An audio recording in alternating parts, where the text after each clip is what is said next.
Vse vas prav prisrčno pozdravljam na našem 194. Zoom srečanju. Veliko dela je bilo, da smo pripravili to, kar smo pripravili.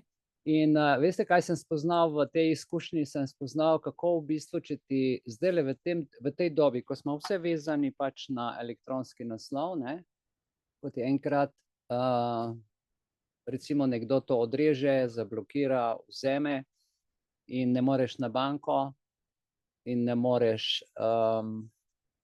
recimo s kontakti, ki jih imaš redno, s katerimi vzdržuješ stik, ko dobivaš digitalne recimo potrdila, račune, dokumente in vsega tega ne dobiš, enostavno izgineš iz te virtualne platforme in te več ni.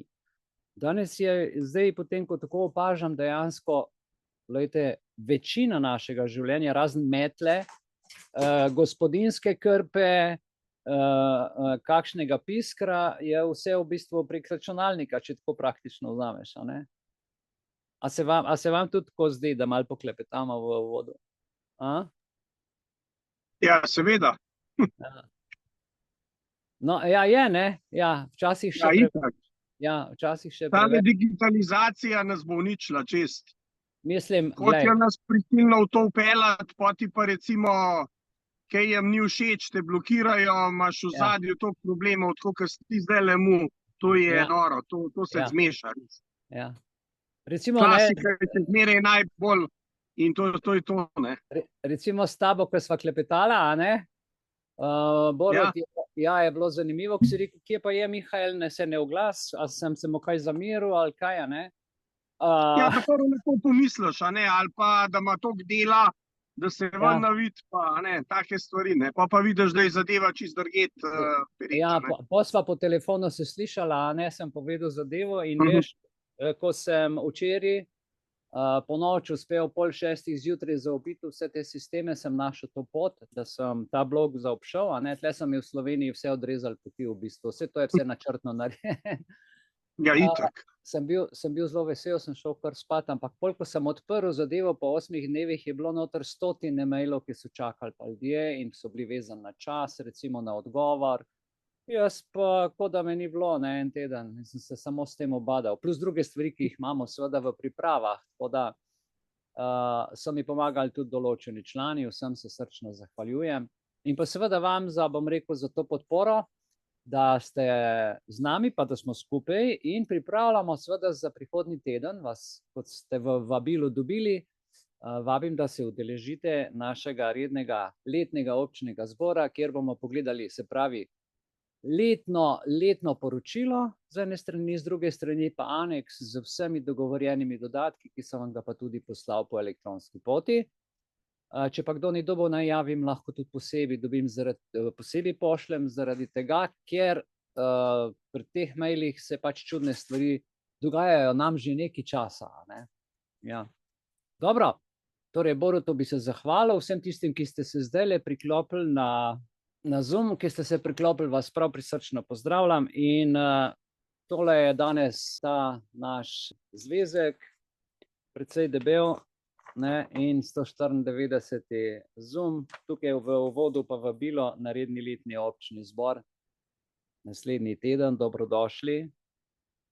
In sem v pisarno in dobrodošli tudi seveda na Zoom, če ste oddaleč.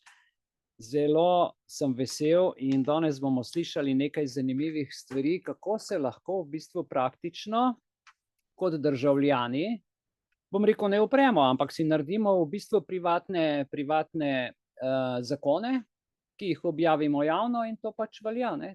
Takšna so pravila. Tako kot državni zbor sebi privatne zakone dela in reče, da za nas veljajo, tako si bomo mi naredili zdaj pač, bom rekel, društveni zakon, ki bo tudi veljal in to velja, konc, ker je v skladu z zakonoma, ne? Posebej bi se rad zahvalil naši, bom rekel, Teji, veste kaj, jaz sem skupaj zbiral ta teden tudi poleg vsega za cel let zapisnike. Naj nekdo ugiba, koliko strani je napisala od januarja lansko leto pa do decembra. Jaz nisem mogel verjeti, ko sem potem to skupaj dal v eno knjigo, ne. Torej, ja, toliko ne, ampak 435 strani je, kar se tiče zapisnikov. In potem, gledajte, To so zapisniki, ki imajo različne tematike in seveda zdaj pa iz teh 430 strani je treba narediti, bom rekel, pregled, povzetek, pogledati naslove, kva smo delali in seveda tudi kratek opis za vse vas in poročilo, ki mora seveda javno nekako tudi izgledati. Tako da dela je kar precej že samo s tem. Potem zahvalil bi se naši Tanji, ki je tudi celoletni obračun finančnega stanja naredila. Tanja, srčna hvala. Res iz vsega srca in stvari lepo tečejo.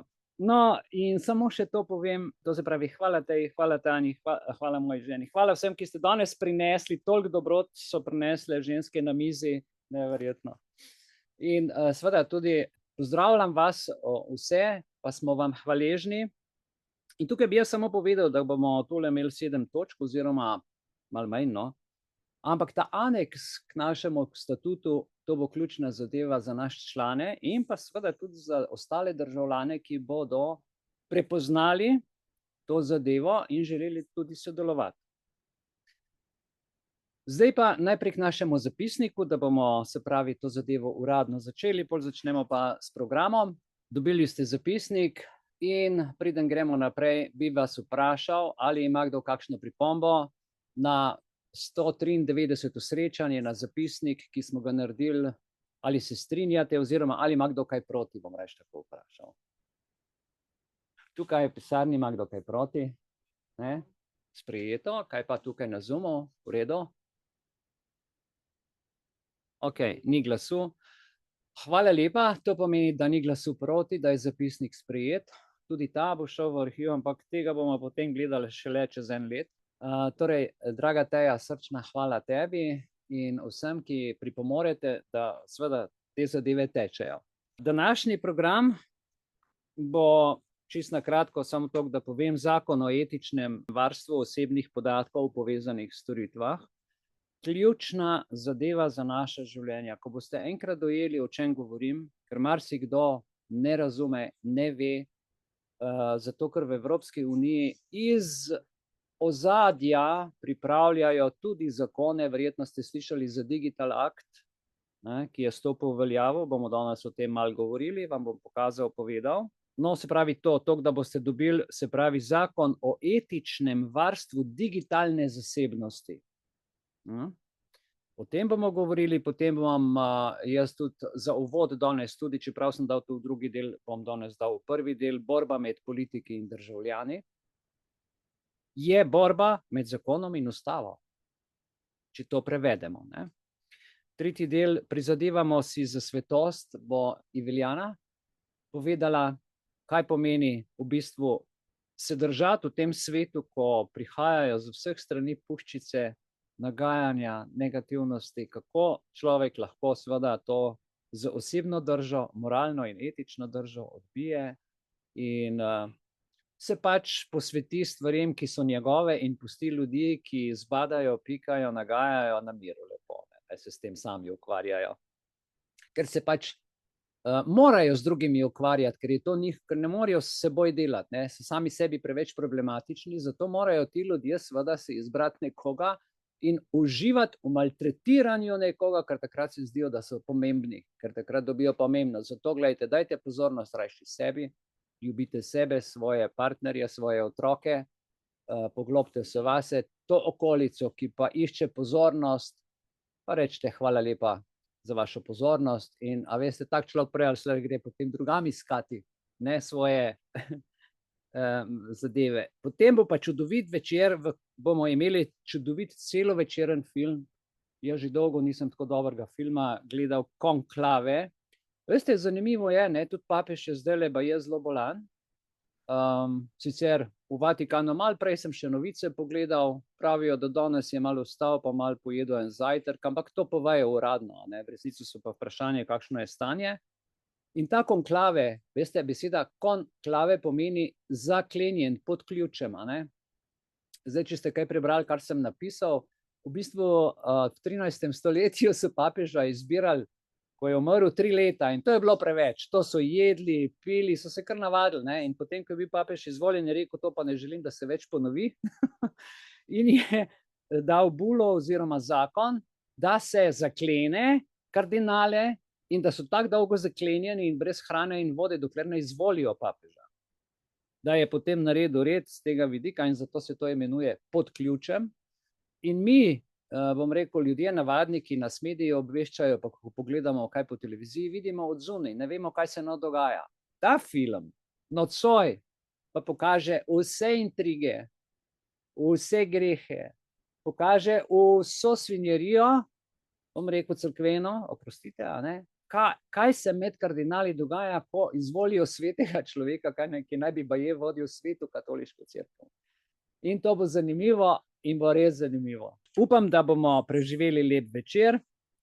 Jaz bom pa zdajle kar postavil tale program in vas seveda še enkrat vse prijazno pozdravljam. Vidim, da smo se zbrali skupaj.